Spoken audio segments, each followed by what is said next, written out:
Hay personas que nacen para brillar y hay otras que el mundo intenta apagar antes incluso de que la chispa se encienda. Pero a veces, un golpe, literal, lo cambia todo. Era una mañana nublada, de esas que parecen pesarle el cielo sobre los hombros a uno. Avenida ancha, zona noble, edificios con porteros que hasta al perro le llaman señor. El asfalto aún húmedo por la llovizna de la madrugada reflejaba la ciudad como un espejo sucio. Y fue allí, justo allí, entre un café caro y una bocina impaciente, que el destino decidió resbalar. ¡Quítate de en medio, loca! Fue el último grito antes del sonido seco del impacto. El auto negro, importado, frenó con retraso. No hubo tiempo. La mujer salió volando, literalmente. Cuerpo delgado, frágil, golpeando el capó como si estuviera hecho de papel. Y luego, el silencio. Ese silencio que solo existe cuando la muerte roza, pero aún no se lleva. El conductor bajó. Traje caro, reloj que cuesta más de un salario mínimo por segundo. Paso firme, pero corazón acelerado. Miró al suelo, esperando encontrar a una drogadicta, a una borracha, a alguien sin nombre. Pero lo que vio fue el comienzo del fin de su propia ignorancia. Ella estaba viva, herida pero viva, y aún en el suelo, aún sangrando, sostenía con fuerza una bolsa de basura llena de chatarra. Latas aplastadas, botellas plásticas, tapitas. Nada que alguien normal consideraría importante. Pero allí, en esa mirada, había algo que él no sabía explicar. Señora, está bien, yo no la vi, balbució, por primera vez en su vida. La mujer intentó levantarse, pero el cuerpo no obedecía. La sangre le corría por la frente, pero su mano, temblorosa, aún agarraba la bolsa con tanta fuerza que parecía proteger a un hijo. Ayúdeme, por favor, no deje que se lleven mis cosas. Él no entendía. ¿Qué cosas? Eso es basura. Ella lo miró, pero no con enojo. Era lástima, como si el pobre allí fuera él. Y con voz débil, pero firme, respondió: «Tú ves basura, yo veo recuerdos». Fue en ese instante que él se detuvo. Algo le incomodó, como si esa mujer supiera más de la vida que todos sus MBA juntos. Llamó a la ambulancia, intentó ayudar. Gente grabando, unos riendo, otros juzgando. Clásico. Y cuando los paramédicos llegaron y empezaron a recoger a la víctima, él vio caer una hoja de en medio de la basura. Una foto, amarillenta, antigua. Y ahí, en el centro, estaba él, de 12 años, al lado de la mujer que acababa de atropellar. El corazón se detuvo, las manos sudaron. Eso no tenía sentido. ¿Quién era esa mujer? ¿Cómo tenía una foto de él, de cuando era solo un niño pobre en el orfanato? Y en ese momento entendió. El accidente de esa mañana no fue un accidente, fue un ajuste de cuentas del destino. ¿Pero qué demonios unía a un millonario mimado con una mendiga coleccionista de basura y secretos? Eso, hijo mío, lo vas a descubrir en el próximo capítulo. Hay cosas que desaparecen de la memoria, pero no del corazón. Y hay imágenes que cuando regresan desgarran el alma como cuchillos sin filo. La mujer fue llevada al hospital, inconsciente. Costillas fracturadas, raspaduras, traumatismo craneal leve, pero viva. Milagro, decían. Yo digo, terquedad de quien todavía tiene una misión en la tierra. El hombre, vamos a llamarle doctor Roberto, se quedó allí, parado, sosteniendo la foto como si fuera dinamita. La reconoció de inmediato. Esa foto era del ala infantil del orfanato San Joaquín, en la zona norte, lugar donde vivió hasta los 13 años cuando fue adoptado por una familia rica que, curiosamente, se encargó de borrar cualquier vestigio de su pasado.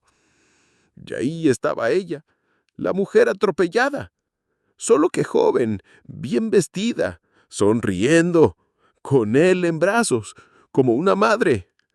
Imposible, murmuró mientras temblaba. Volvió a casa, pero no durmió. Pasó la noche entera revisando cajas que no abría desde la adolescencia, cartitas, boletines, dibujos garabateados. Nada, ninguna pista de quién era esa mujer. A la mañana siguiente fue al hospital. Intentó visitar, pero ella seguía en la UCI, sin previsión de alta. Y más aún, sin documentos. Nombre, nadie sabía.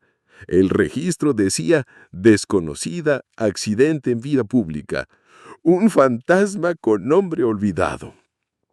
Pero mientras esperaba en recepción, vio algo inesperado. Una señora de limpieza, carrito en mano, trapeando el suelo, lo miró y soltó: «Usted es el niño de doña Sida, ¿verdad?». Él se congeló. «¿Doña... doña Sida?». «Ella hablaba de usted a veces. Decía que tuvo un hijo que le arrebataron, que se lo quitaron, pero que un día el mundo los pondría cara a cara otra vez». Él se quedó blanco. «¿Cómo así, hijo?». «Pues, joven, la mujer que atropelló es Sida. Vive recogiendo cosas por los alrededores de la Feria de la Libertad. Duerme en caja de cartón, pero nunca suelta una bolsa de basura, porque en esa bolsa está toda su vida. No sabía si sentarse o salir corriendo. Sida, la misma que recordaba vagamente en sueños, esa voz que cantaba desafinado una canción de cuna que él creía invento de su mente.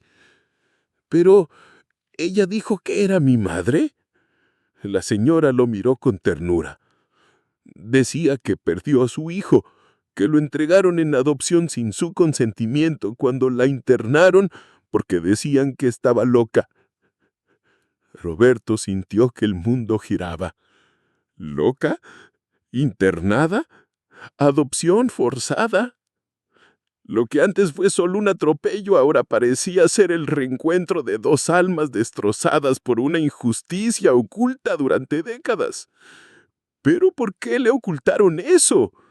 ¿Por qué nadie jamás se lo dijo? Y lo más inquietante, ¿por qué ella nunca lo buscó? ¿O será que sí lo buscó y se lo impidieron? Esto apenas comenzaba. Dicen que quien busca, encuentra, pero nadie avisa que lo que uno encuentra puede ser peor que lo que había perdido. Y eso fue lo que el tal doctor Roberto descubrió cuando decidió hurgar el pasado con vara corta. Esa misma tarde, tomó el coche y fue directo a la casa de sus padres adoptivos. No avisó, no pidió cita, solo llegó. Portón eléctrico, jardín recortado, casa de portada de revista. Todo impecable, menos la verdad. Fue recibido con la misma sonrisa falsa de siempre, de su madre adoptiva, doña Eunice, mujer refinada, ojos de hielo, voz de terciopelo que escondía espinas. «Roberto, hijo mío, qué grata sorpresa. Pasa, ¿quieres un té de hibisco?». Él fue directo al grano. «¿Usted conoció a una mujer llamada Sida?». Ella se congeló, por un segundo, casi imperceptible, pero suficiente. «¿Sida? ¿Qué Sida, hijo?». «La que me cargaba en brazos cuando vivía en el orfanato, la que según una señora del hospital decía que era mi madre». La taza tembló, el té se derramó y el silencio se instaló como un grito mudo. «Roberto, mira, hay cosas del pasado que no merecen ser removidas. La vida que tienes hoy es gracias a una oportunidad. No la vayas a echar a perder con delirios de una mendiga. ¿Delirios? Ella tiene una foto conmigo en brazos, una que ni yo tengo. ¿Cómo explica eso? Fue entonces que entró el padre adoptivo, doctor Ernesto, ex juez jubilado, hombre de voz grave y autoridad de quien manda, incluso callado. Ella estaba desequilibrada, fue internada, perdió la custodia. El juez entendió que corrías peligro. Hicimos lo mejor para ti. Punto. Sin contarme nada, borraron mis orígenes como si fuera basura. El viejo no parpadeó. Familia es quien cuida, no quien sangra en las aceras. Tú eres nuestro hijo ahora, y siempre lo fuiste. Salió de ahí con más dudas que respuestas, pero con una certeza que ardía en el pecho. La historia que le contaron era una media verdad, y una media verdad es la peor mentira que existe. Al llegar al coche, vio en el celular una notificación. La mujer, esa Talcida, había salido de la UCI aún débil pero consciente. Su corazón se disparó. Tal vez ella fuera la única que aún podía contar la verdad. ¿Pero querría hacerlo? ¿Lo recordaría? ¿O acaso el silencio también formaba parte del precio que pagaron para borrarla de la historia? Y si comenzaba a hablar, ¿quién más podría caer con ella? Hay gente que habla con los ojos, y en aquella habitación de hospital bastó una mirada para contar 30 años de silencio. Roberto entró despacio. La habitación era sencilla. Sida estaba acostada, débil pero viva. Brazo con suero, rostro marcado. Pero los ojos... los ojos parecían dos retratos antiguos, amarillentos pero intactos. Y cuando lo vi entrar, no hizo falta decir nada. Sonrió. Una sonrisa rota de quien ha pasado toda la vida esperando un momento que tal vez nunca llegaría. «¿Creciste?», susurró. Roberto se paralizó. La garganta se le cerró. Se sentó al borde de la cama sin saber qué decir. Solo pudo mostrarle la foto. «Somos nosotros, ¿verdad?». Ella asintió, despacio. «Tenías 2 añitos allí, te daban cólicos y eras un llorón. Solo dormías en mis brazos. ¿Te acuerdas de la cancioncita?». Él cerró los ojos. La melodía volvió. No sabía de dónde, pero volvió. «¿Esa canción? Sí existía. Claro que sí. Yo la inventé. Para ti. Duérmete, mi ángel. Que el mundo allá afuera muerde». ¿Recuerdas? Él lloró. Bajo, sin ruido. Ese tipo de llanto que corre por dentro. «¿Por qué desapareciste? ¿Por qué nunca me buscaste?». Ella respiró hondo. Parecía reunir fuerzas que la vida ya le había quitado. «Lo intenté, hijo. Dios sabe cuánto lo intenté. Pero era pobre, estaba sola. Y dijeron que estaba loca. Me internaron a la fuerza cuando te enfermaste y no tenía dinero para medicinas. Dijeron que era negligencia. Fue mentira. Solo no tenía opción. Cuando salí, ya te habían adoptado. Y me dijeron que te habías ido lejos, que era mejor olvidar». Roberto sintió el estómago retorcerse. ¿Quién dijo eso? Ella cerró los ojos. Gente con traje, juez, asistente social, hasta un cura. Decían que yo era un peligro. Yo solo era pobre, Roberto. Solo eso. Él le tomó la mano por primera vez y ella la apretó como diciendo: «Estoy aquí». Y lo estaban. Los dos, después de años, finalmente juntos. Pero el reencuentro tenía sabor a sangre seca, a dolor antiguo, a tiempo perdido. Tú estuviste esperándome todo este tiempo. Cada santo día. Cada vez que escuché frenar un coche, pensé: «¿Es él?». Cuando vi una sombra en la acera, ¿será él? Él bajó la cabeza. «Perdóname por no haberte buscado. Tú no tenías cómo saberlo, y aún sin saber, llegaste». Y allí, en esa habitación fría donde la vida casi se escapó, un lazo antiguo renació. Pero lo más importante aún estaba por venir, porque Sida tenía más que contar, mucho más. Cosas que nadie imaginaba, cosas que involucraban dinero, poder y nombres grandes. Hay algo que necesitas saber, hijo, y tal vez eso cambie todo lo que crees. Roberto tragó saliva. ¿Qué es? Ella miró el techo, suspiró hondo. Tu adopción no fue un error, fue un plan. Hay gente que asciende en la vida pisando donde nadie mira. Y hay apellidos que brillan en la fachada, pero esconden podredumbre en el sótano. Roberto no podía respirar bien. Aquella frase seguía resonando como tambor de velorio. Tu adopción fue un plan. Le pidió a Sida que explicara, aunque le diera miedo la respuesta. Ella acomodó la almohada, lo miró a los ojos y habló despacio, como quien abre una herida que nunca cerró del todo. Tú eras el único hijo que la mujer de tu padre adoptivo no podía tener. Roberto frunció el ceño. ¿Cómo así?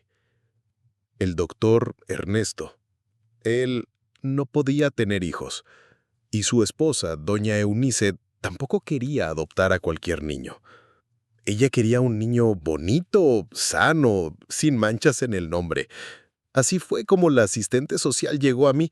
Yo aún estaba internada, luchando por demostrar que no estaba loca. Pero ya lo habían decidido. Me dieron 2 papeles. Uno de internamiento y otro de renuncia de custodia. Firmé el equivocado. Ellos lo sabían. Lo hicieron a propósito. Lloraba, pero lloraba en silencio, como quien ya se cansó de gritar sin ser escuchado. Te escogieron, Roberto. Te robaron. Él recordaba las fiestas de cumpleaños con payaso alquilado, los viajes caros que nunca pidió. Y ahora todo eso parecía comprado con mentira. Pero ¿por qué? ¿Por qué yo? Porque no tenías a nadie. Naciste en la calle, creciste en un orfanato, sin familia cercana. Un niño bonito, de ojos grandes, perfecto para la foto de adopción. Solo que no contaban con que tu madre fuera terca. Roberto respiraba con dificultad. Cada frase de Sida era una masa en la pared de su vida. Esa pared donde había colgado diplomas, premios, logros, todo ahora temblaba. ¿Tú sabías dónde estaba yo todo ese tiempo? Ella asintió. Sí, pero no podía acercarme. Pusieron una orden judicial. Decían que yo era una amenaza. Cuando intenté verte en la puerta de la escuela, la seguridad me dio una paliza. Después dejé de intentar. Solo me quedó recoger lo que botaban y juntar pedacitos de recuerdos en la basura. La rabia de él era tanta que temblaba por dentro. Pero no era rabia contra Sida. Era rabia por lo que le hicieron a ella. A él, a la verdad. Todavía podemos demandarlos. Soy abogado. Yo... Ella lo interrumpió con una sonrisa triste. ¿De verdad crees que dejaron rastros? Borraron todo, y los que hablaron de más desaparecieron.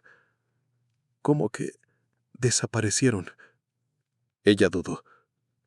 La asistente social que intentó ayudarme murió en un accidente. La enfermera que me dejó verte a escondidas fue transferida y nunca más apareció. Y un sacerdote que me escuchaba en confesión desapareció. Roberto tragó saliva. Lo que parecía una historia de abandono, ahora parecía una conspiración. Y la pregunta que no quería callar: ¿hasta dónde fueron capaces de llegar los padres adoptivos para garantizar ese hijo perfecto? En el fondo, él ya sabía la respuesta. Pero lo que venía después iba a demostrar que el agujero era aún más profundo. Hay silencios que valen oro, y hay otros que cuestan vidas. Roberto estaba de vuelta en su mansión, pero por primera vez ese lugar parecía más prisión que palacio. Entró a la oficina, cerró la puerta con llave y empezó a revolver la caja fuerte de su padre. Clave, la de siempre, la fecha de la boda. La ironía del amor usado como código para esconder mentiras. Dentro había carpetas, contratos, escrituras, pero una en particular llamaba la atención. Dossier CJR. Roberto la abrió. Era él. Nombre concreto, fecha de nacimiento, ficha médica y informes. Informes realizados por una tal psicóloga judicial LG. Decía que la madre biológica presentaba rasgos de inestabilidad emocional, pero con una observación escrita a mano con bolígrafo rojo. La paciente está lúcida, responde con coherencia, reivindica derecho a la custodia con afecto y vínculo emocional. Y más abajo, recomendación, reconciliación asistida con el hijo. Pero esa página estaba tachada con marcador negro. Intentaron borrarla, pero no lograron ocultar por completo la verdad. Había también una carta, manuscrita, de la propia Sida, dirigida a él, nunca entregada, fechada en 1996. Hijo mío, si algún día recibes esta carta, es porque Dios lo permitió. No soy perfecta, ni rica, pero te amo desde el día que oí llorar por primera vez. Perdóname por no estar ahí. Perdóname por no haber podido protegerte. Nunca me rendí contigo. Tu madre, Sida. Roberto cayó de rodillas. Esa carta pesaba como el mundo. Durante la madrugada no pudo dormir. Fue al cuarto de los padres adoptivos. No tocó. Abrió y habló con voz firme. Borraron la página equivocada. Borraron a la mujer que me dio la vida y pensaron que nunca lo descubriría. Eunice se despertó sobresaltada. Ernesto solo abrió los ojos, calmado como siempre. No entiendes, Roberto. Hicimos eso por ti. No, lo hicieron por ustedes, por estatus, por vanidad. Yo era una vitrina. Eras un niño condenado. Nosotros te dimos una oportunidad y la supiste aprovechar. Yo no pedí una oportunidad, pedí la verdad. Salió dando un portazo. Tomó el coche y fue directo al hospital. Llegó en plena madrugada. Entró al cuarto de Sida. Ella dormía, pero aún así él le tomó la mano. Tú no perdiste a un hijo. Ellos intentaron robar Nelty. Y ahora soy yo quien va a devolverle la verdad a tu nombre. Pero lo que él no sabía era que alguien ya había descubierto que él había abierto la caja fuerte y que esta historia estaba lejos de terminar. Hay gente que aparece cuando no debería, y cuando el pasado está enterrado con cemento, todo curioso se convierte en amenaza. A la mañana siguiente, Roberto volvió al hospital con un ramo de flores y una bolsa de ropa limpia para Sida. Pero al llegar al vestíbulo, notó algo extraño. Dos hombres de traje, demasiado discretos como para parecer acompañantes, lo miraban. Uno manipulaba el celular. El otro, mayor, usaba un reloj de cuero negro, de esos antiguos, con correa desgastada y esfera simple. Pero el rostro no era simple. Era el mismo que Roberto había visto en fotos antiguas de la Fundación de Adopciones que había gestionado su caso. «Es el doctor Álvaro», murmuró, reconociéndolo. Antiguo director de la fundación, oficialmente jubilado. Extraoficialmente, muy bien pagado para olvidar. Roberto respiró hondo. Fingió no verlos. Subió directo al cuarto de su madre, pero al llegar, la cama estaba vacía. «¿Dónde está ella?», preguntó a la enfermera. «Fue transferida, por orden de la dirección. La llevaron a otro hospital». «¿Otro hospital? ¿Cuál?». «No informaron. Dijeron que era un caso confidencial, que implicaba una investigación». El suelo desapareció bajo sus pies. Roberto salió corriendo. Volvió a la recepción. Los hombres se habían ido. Solo quedaba una carpeta olvidada en la silla. Y dentro, una hoja membretada con el símbolo del Tribunal de Justicia y el nombre Orden de Traslado. María Aparecida Alves. Le tomó una foto. Sabía que allí había algo sucio. Volvió al coche. Llamó a varios contactos del mundo jurídico. Nadie sabía nada de un traslado, mucho menos de una investigación confidencial. Fue entonces cuando le cayó la ficha. Intentaban hacerla desaparecer otra vez, pero esta vez con prisa. Regresó a casa. Encendió el computador. Buscó hospitales públicos en la capital. Nada. Luego buscó clínicas psiquiátricas. Bingo. Una, en zona rural, había ingresado a una paciente con un nombre similar. María C. Alves. Diagnóstico: brote esquizofrénico. Internación compulsiva. Roberto golpeó la mesa con el puño. Era el mismo truco. Otra vez, intentaban pintarla de loca. Y él sabía lo que venía después. Con SIDA aislada, drogada y sin acceso a abogado, bastaba cualquier informe para que desapareciera de la vida, del expediente y de la historia. Pero ahora había un problema. Ella ya no estaba sola. Y el nombre de Roberto Costa Jr. ya no era el del niño de vitrina. Ahora era el del hijo que iba a enfrentarse con los que siempre mandaron. Aunque él todavía no sabía que hurgar ese avispero le iba a costar caro. Muy caro. Hay momentos en que la verdad ya no cabe en el pecho, y cuando explota, los que siempre mandaron empiezan a temblar. 2 días después, Roberto estaba en la puerta de esa clínica rural, rodeada de árboles, lejos de todo, con un muro alto y un portón electrónico que parecía más una prisión que un hospital, un lugar hecho para esconder gente y olvidarla. Golpeó con fuerza. Mostró su identificación. Fue ignorado. ¿Tiene cita programada?, preguntó la recepcionista sin levantar la vista. No. Vengo a buscar a mi madre. ¿Paciente? María Aparecida Alves. Internada convulsivamente por una denuncia falsa. Soy abogado. Y si no abren esta puerta ahora mismo, volveré con una orden judicial y todos los medios de comunicación.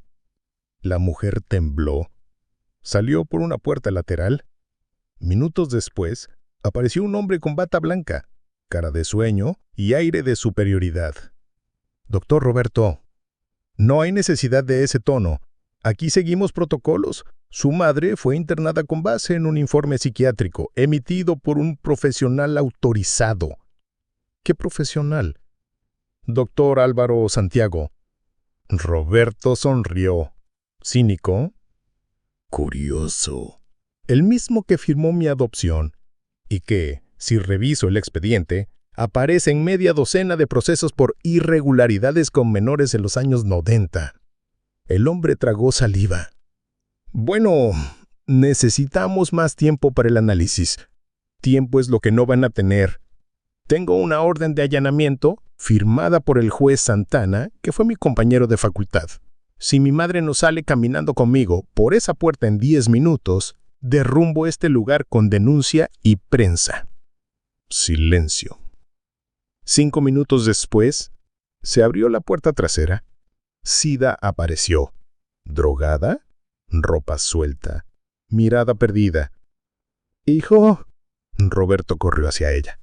La abrazó. Sintió el olor a medicamento, sudor y abandono. «Ya todo está bien, mamá. Vine a buscarte. Nadie más va a tocarte». Ella lloró, pero ni siquiera podía hablar. Roberto la colocó en el coche. Llamó a una clínica de confianza, privada. Pagó al contado. Y esa misma noche grabó un video. Ojos rojos, pero voz firme. «Me llamo Roberto Costa Jr. Soy abogado. Y esta es mi madre, Sida. Durante 30 años mintieron sobre ella. Dijeron que estaba loca, que me abandonó. Nada de eso es verdad. Ella fue víctima, como tantos otros. A mí me robaron. Y ahora quiero que todos sepan lo que esta élite asquerosa hizo. Lo publicó. El video se volvió viral en cuestión de horas. Gente comentando, compartiendo, historias parecidas brotando en los comentarios. Pero con la verdad expuesta, vino la represalia. A la mañana siguiente, Roberto recibió una notificación. La empresa de su familia estaba siendo investigada por fraude fiscal. Una denuncia anónima, coincidentemente, el mismo día de la publicación. «Están intentando silenciarte, hijo», dijo Sida, sentada en la silla de la clínica, con los ojos volviendo a brillar. «Que lo intenten. Ahora tenemos voz». Pero lo que él no sabía era que el próximo paso de la familia adoptiva iba a ser aún más sucio, y que involucraba un nombre que él jamás imaginó ver comprometido, el suyo. Hay algo peor que robar el pasado. Es robar también el futuro. Y cuando la mentira se mezcla con papel membretado, el nombre de uno se vuelve moneda. Roberto se despertó con una llamada tensa de su contador. «Doctor, ¿firmó usted un poder notarial recientemente?» «Por supuesto que no. ¿Por qué?» «Porque apareció registrado anoche en la Receita Federal, con su firma digital, autorizando movimientos en la holding familiar, incluso venta de activos a su nombre. Imposible. Ni siquiera uso esa firma desde que cambié el certificado digital». «Pues sí, pero la usaron. Y no solo eso, ya transfirieron participaciones, ya hay movimientos en el banco. Lo van a involucrar en una operación de lavado». Roberto sintió un nudo en el estómago. Llamó al banco. Intentó detenerlo, pero ya era tarde. Toda la documentación estaba registrada. Y para colmo, a nombre de una empresa con las iniciales ECJ, Eunice Costa Jr. Usaron mi nombre hasta en la razón social. Ese mismo día llegó una citación judicial, acusación formal, fraude societaria y evasión fiscal. ¿Y quién firmaba como denunciante? El doctor Ernesto Costa, su propio padre adoptivo. Fue cuando Roberto lo entendió. Iban a lanzarlo a los leones, usar su nombre como chivo expiatorio, quemarlo en la plaza pública, como si él fuera el corrupto, el farsante, el ingrato. Volvió a la casa de la familia, entró sin pedir permiso. Los encontró a los dos sentados tomando café, como si nada pasara. «¿Me colocaron como testaferro de la empresa?», gritó con el papel en la mano. Eunice ni parpadeó. Ernesto limpió la boca con la servilleta, como un juez a punto de dictar sentencia. «Te metiste donde no debías. Me expusiste. Eso tiene consecuencias. Es tu hijo». «No. Fuiste un proyecto, una construcción. Y ahora eres un riesgo. ¿Me vas a encarcelar para salvar tu nombre, padre? No sería la primera vez que la verdad tuviera que sacrificarse por un bien mayor». Roberto sintió que iba a desmayarse, pero se sostuvo. Respiró hondo y entonces sonrió. Una sonrisa que mezclaba rabia con redención. «Ustedes creen tenerlo todo en la mano, pero olvidaron algo. Yo la tengo a ella». «¿A quién?» «A la verdad. A Sida, mi madre. Y está viva. Conoce nombres, fechas, historias, y está lista para hablar. La voy a poner frente a las cámaras, en cadena nacional. ¿Creen que esto va a acabar conmigo? No, va a acabar con ustedes». Ernesto, por primera vez, tembló. Eunice dejó caer la taza, pero ya era tarde. Roberto salió, tomó el coche y fue directo a la emisora de televisión. Agendó una entrevista, en vivo, con Sida al lado. Y allí todo Brasil iba a escuchar lo que durante décadas intentaron esconder. Pero lo que nadie esperaba era la confesión que ella haría en medio de la transmisión. Una que ni Roberto estaba preparado para escuchar. Hay cosas que uno guarda por miedo, pero hay otras que no se cuentan porque duelen hasta el recordarlas. Y Sida cargaba una de esas. El estudio estaba en absoluto silencio. Luces encendidas, Cámaras rodando. El periodista respiraba hondo, mirando el monitor con ese brillo en los ojos que solo aparece cuando sabe que está a punto de entrar en la historia. Estamos en vivo con el abogado Roberto Costa Jr. y su madre biológica, María Aparecida Alves, conocida durante décadas solamente como Sida, una mujer invisible, que hoy tiene nombre, rostro y voz. Sida temblaba levemente, pero estaba firme. Llevaba un vestido sencillo, azul claro, cabello recogido, el rostro aún bercado por el sufrimiento, pero los ojos ardían como un fuego antiguo reavivado. Doña Sida, todo el país quiere saber, ¿por qué recién ahora contó su historia? Ella respiró, miró a su hijo y comenzó. Porque recién ahora alguien quiso escuchar. La audiencia, al otro lado de la pantalla, contenía a la gente. Fui internada como loca por ser pobre. Me quitaron a mi hijo. Lo usaron para fingir que eran una familia de bien y me quedé callada hasta hoy. El periodista asintió. ¿Y qué quiere decir ahora con todos escuchando? Ella cerró los ojos por un segundo, tragó saliva y entonces soltó. Tengo más para contar. Hay un nombre que nadie mencionó. Un nombre que fue el verdadero autor de todo. El que me amenazó. El que me pagó para desaparecer. Y que también era padre de Roberto. Silencio. Roberto giró la cabeza confundido. ¿Cómo así, mamá? Ella bajó la mirada. Roberto, a ti no solo te robaron. Te escondieron de tu propio padre. El periodista abrió los ojos impactado. ¿Quién era? Ella miró a la cámara, directamente, sin parpadear.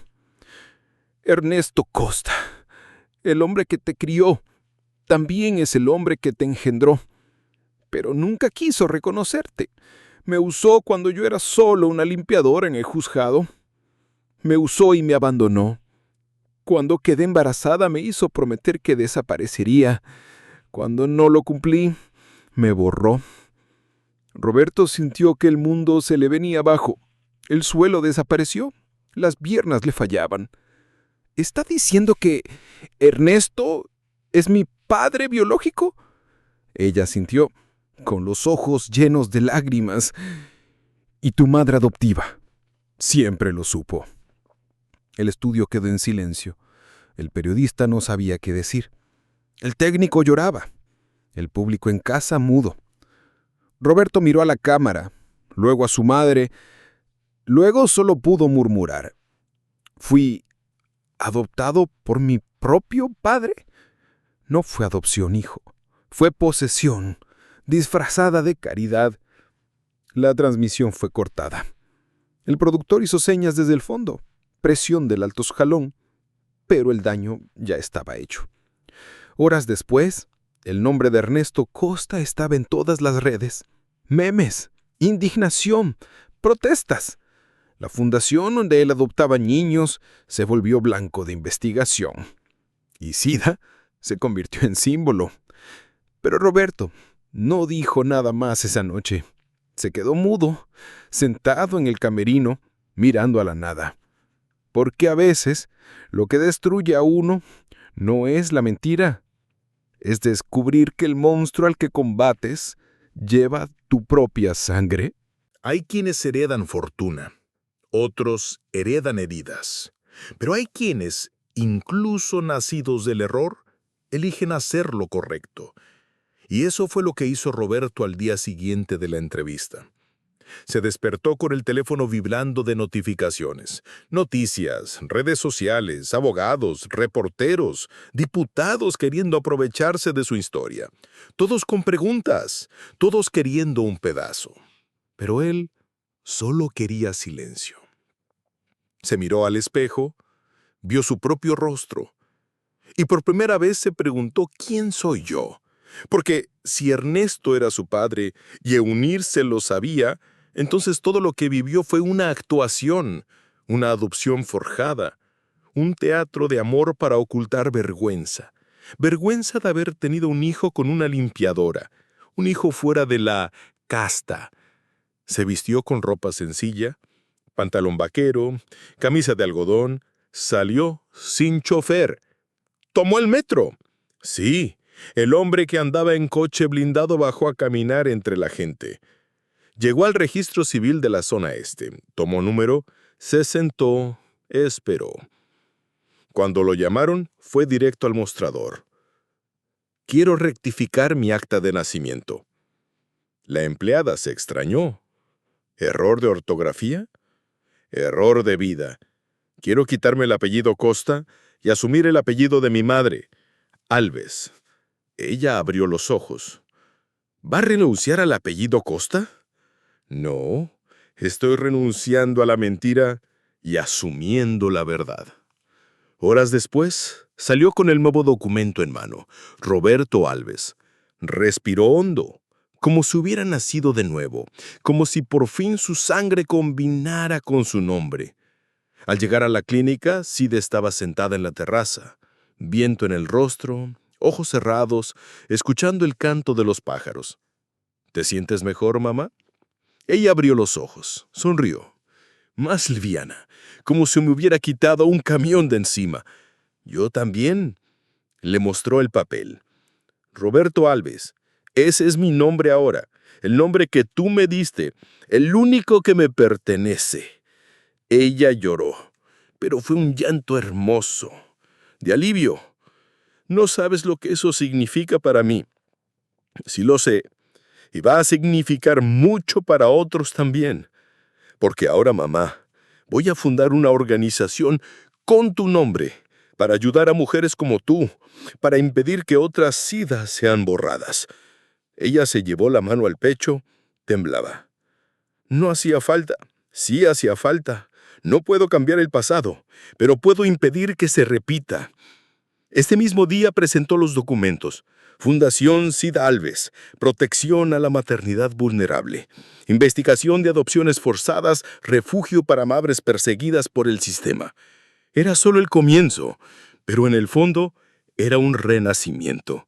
Y mientras los Costa intentaban borrar huellas, huir de la justicia y mantener las apariencias, Sida y Roberto empezaban a escribir una nueva historia.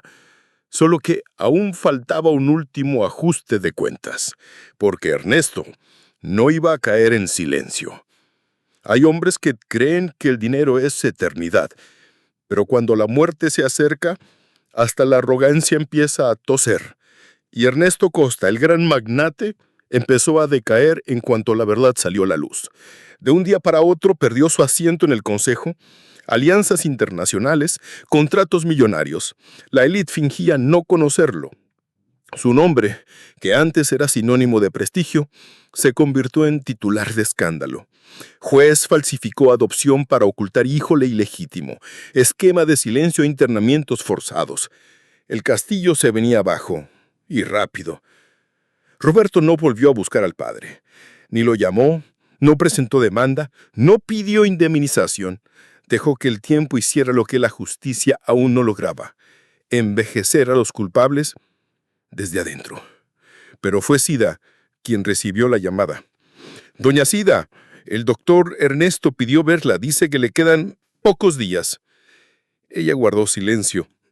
Solo después murmuró: «Hace mucho que sus días están contados. Solo fingía que era inmortal». Aún así fue. Entró en la mansión donde durante 30 años no pudo siquiera acercarse. La misma donde él crió a su propio hijo como una adopción. La casa olía a moho y arrogancia vencida. Ernesto estaba en una cama hospitalaria montada en el antiguo despacho. Delgado, rostro hundido, tubos, oxígeno. Los ojos aún duros. Sida se detuvo en la puerta. No lloró, no tembló. Solo lo miró. «No hay ni enfermero que me saque hoy, ¿verdad?» Él tosió. «Siempre fuiste irónica. Y tú siempre fuiste cobarde». Silencio. «Me equivoqué», dijo él. «Pero quise este niño como supe». «No. Lo quisiste como te convenía. Amor de vitrina, de contrato. Ese niño dormía con hambre de verdad, aunque estuviera rodeado de lujos». Ernesto estiró la mano temblorosa. Con dificultad sacó una carpeta. Aquí está el testamento. Lo actualicé ayer.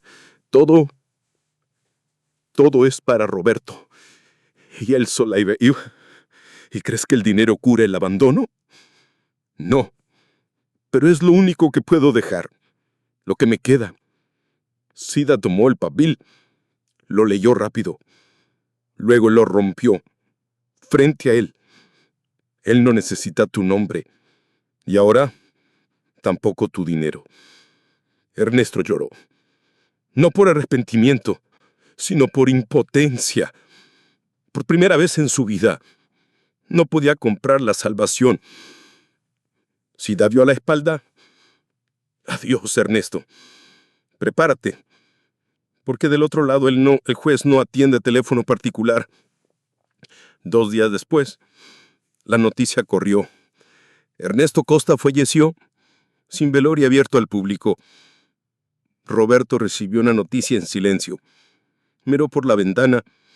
Luego dijo: ya era hora, pero la elección queda. Ese mismo día se inauguró oficialmente la Fundación Sida Alves, con decenas de mujeres asistidas, abogadas voluntarias y una placa en la entrada. Aquí nadie nace invisible. Aquí toda madre tiene nombre. Pero la historia aún tenía un desenlace reservado, porque en el fondo, el último capítulo no era sobre ellos, era sobre lo que dejaron en el mundo. Hay historias que terminan en silencio, pero hay otras que se vuelven semilla, y eso fue lo que toda aquella tragedia se volvió: tierra fértil para que naciera gente distinta. Pasaron 3 años. La Fundación Sida Alves creció. Comenzó en un cuartito prestado. Luego se convirtió en un edificio entero en el centro viejo de la ciudad. Psicólogas, abogados, voluntarios, donaciones. Mujeres que antes vivían con miedo, ahora hablaban al micrófono, contaban su verdad y miraban a los ojos de quienes siempre pasaron de largo. Sida se jubiló del trabajo diario.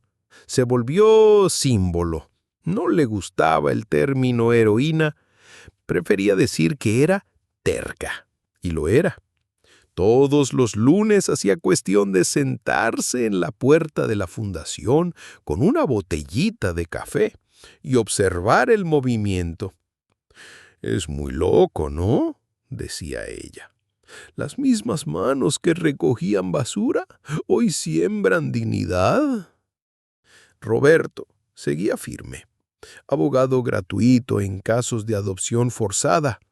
Rechazaba premios, rechazaba titulares, pero aceptaba abrazos y mira, recibía muchos. Una tarde, Sida lo llevó a una plaza, una antigua, donde decía que había dormido muchos años.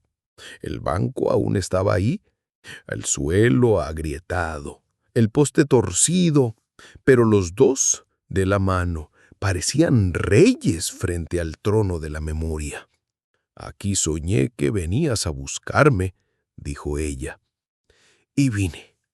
Tardaste, pero viniste. Es que la vida me dio GPS equivocado». Ella rió.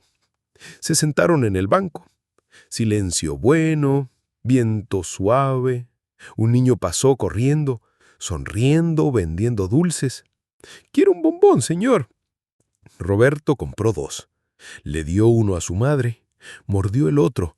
Luego miró al niño y dijo: «Estudia, sí, tu futuro vale más que el cambio». «Sí, señor», respondió el niño con una sonrisa que recordaba a la de Roberto a los 12 años. Sida observó, luego murmuró: «Hay cosas que uno no entiende en el momento, solo después».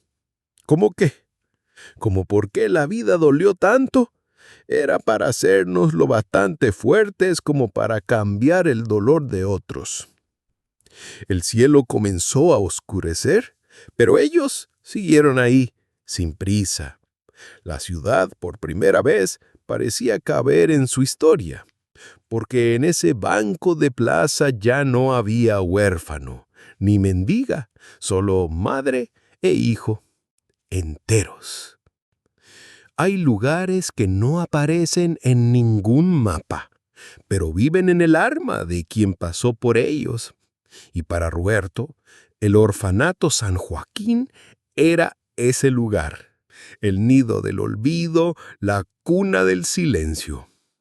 Él volvió ahí, no como huérfano, sino como un hombre hecho, abogado, hijo de Sida, corazón cicatrizado pero no anestesiado. El portón seguía siendo de hierro oxidado, la entrada la misma, pero la placa había caído y la maleza subía por los miros como intentando cubrir las heridas de la infancia. «Aquí era mi cuarto», dijo, señalando al segundo piso. Lo compartía con otros 5. Dormíamos en literas sin colchón. Llevaba en la mano un sobre. Dentro, el proyecto para transformar ese edificio abandonado en una escuela comunitaria para niños en situación de vulnerabilidad. Nombre elegido: Escuela Popular María Aparecida Alves. Sí, el nombre de la madre que el mundo intentó borrar. Entró con la ingeniera, mostró la estructura, los pasillos, y en cada sala decía lo que soñaba ahí: biblioteca, sala de juegos, laboratorio de arte. Esta será la sala del silencio, donde ningún niño será interrumpido cuando quiera contar su historia. Ella sonrió. «Eso es muy hermoso, doctor. Hermoso es saber que aquí donde me silenciaron van a ser la voz de muchos niños invisibles». Afuera, un grupo de madres de la comunidad esperaban. Sabían quién era él, pero no pedían fotos, pedían consejo, ayuda, dirección. Y él la daba, porque ahora Roberto era eso, brújula para los perdidos, que como él, nacieron con el código postal equivocado. Mientras los papeles eran firmados, Sida observaba a lo lejos. «Nunca imaginé que mi nombre estaría en la fachada de una escuela». «Tu nombre, mamá, es donde empieza esta historia y donde continúa». Ella lloró bajito. Y esa tarde, entre ladrillos rotos y paredes marcadas por décadas de abandono, nació el futuro. Pero aún faltaba una última cosa, algo que el tiempo no destruye, una palabra que incluso susurrada puede rehacer mundos. Y vendría de un lugar inesperado. Hay perdones que no se dicen, se sienten. Y a veces llegan tarde, pero justo a tiempo. Una semana después de la inauguración de la escuela, Roberto recibió una carta, sin remitente, papel amarillento, letra temblorosa, pero él la reconoció de inmediato. Era de Eunice Costa, la mujer que lo crió, la que llamó a Sida mendiga y borró la verdad con el esmero de quien encera el piso. Respiró hondo. ¿La abrió? La leyó en silencio, párrafo por párrafo. Roberto, sé que ya no quieres verme, y lo entiendo. Fui cobarde, cómplice. Y sí, sabíamos quién eras desde el principio. Sabíamos quién era tu madre, pero no sabíamos en quién te convertirías. Quise protegerte del escándalo, de la vergüenza, del origen. Me criaron para esconder grietas, no para enfrentarlas. Y cuando me di cuenta de que el amor que dábamos era puro control, ya era tarde. Pero quiero que sepas, te amé. A mi manera equivocada, pero te amé. Y hoy, al ver en quién te has convertido, me doy cuenta de que no fuimos nosotros quienes te formamos.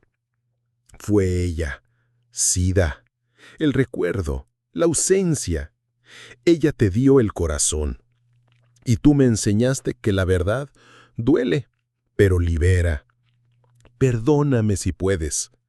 Eunice. Roberto se quedó mucho tiempo mirando el papel. No lloró, ni sonrió. Simplemente entendió. El perdón a veces es eso. Un hilo de voz que viene del fondo del pozo del alma. Un gesto tardío de quien no supo amar bien, pero amó como pudo. Esa misma noche fue al cuarto de Sida. Ella estaba cosiendo un pañito de retazos con hilos de colores.